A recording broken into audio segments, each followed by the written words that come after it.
আমার যদি ক্ষমতা থাকতো সারা জাতির জন্য আমি ওনার জন্য একটা রেডিও ওপেন করে দিতাম, সারা তিনি বক্তৃতা দেয় এবং ওখানে বসে থাকে, খাওয়া দাওয়া ঘুমাই ওখানে হেদায়েতের একটা পথ। আমিন আমিন।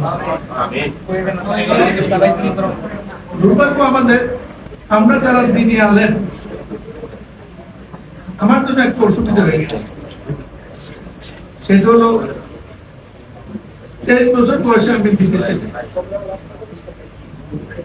সেটা ছিল বিশ্ব শান্তি সম্মেলন। বিশ্ব শান্তি সম্মেলন হয়েছিল রাশিয়াতে। প্যালেস্তাইন নিয়ে যুদ্ধ লেগে গেছে মধ্যপ্রাচ্যের সাথে।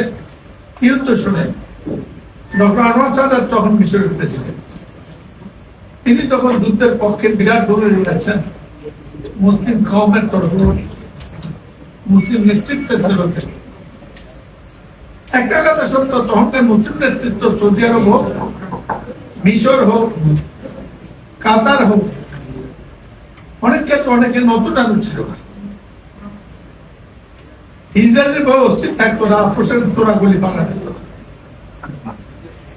সেই সময় যখন যুদ্ধ লেগে গেছে তখন সোভিয়েত ইউনিয়ন প্যালেস্তাইনের পক্ষে ছিল। ইয়াসির আরাফাতকে সমর্থন করেছে সব। যুদ্ধে সহজের জন্য তিনি ওখানে গেছে। আমরা ছিলাম বাংলাদেশ থেকে, পৃথিবী থেকে বিশ্ব শান্তি সম্মেলন, ওখানে সবার তরফ থেকে সিদ্ধান্ত হলেন সম্মতি প্রকাশ করে যুদ্ধকে সমর্থন করা হবে। ওখানে মিটিং দেখা হয়েছে।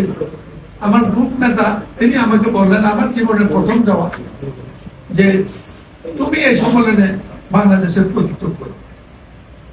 আমি তো গেলাম, কিছুটা ভয় ভীতি,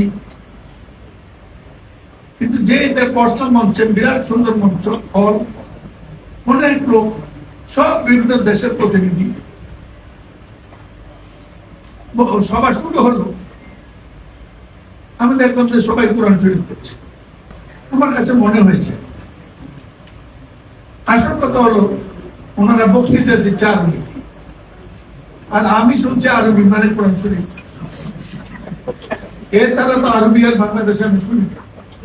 আমার কাছে বাইরে কোরআন শরীফ করছে। ওনার বক্তব্য আমার কাছে মনে হয়েছে, ওই দিন যেমন মনে হয়েছে ওরা আলোচনা করছে, আর এখন আজকে তার চেয়ে কঠিন মনে হয়েছে। আমার বুঝতে বিশ্লেষণ করতে কিছু পড়তে হবে, ব্যাখ্যা থাকবে। ওয়ান্ডারফুল।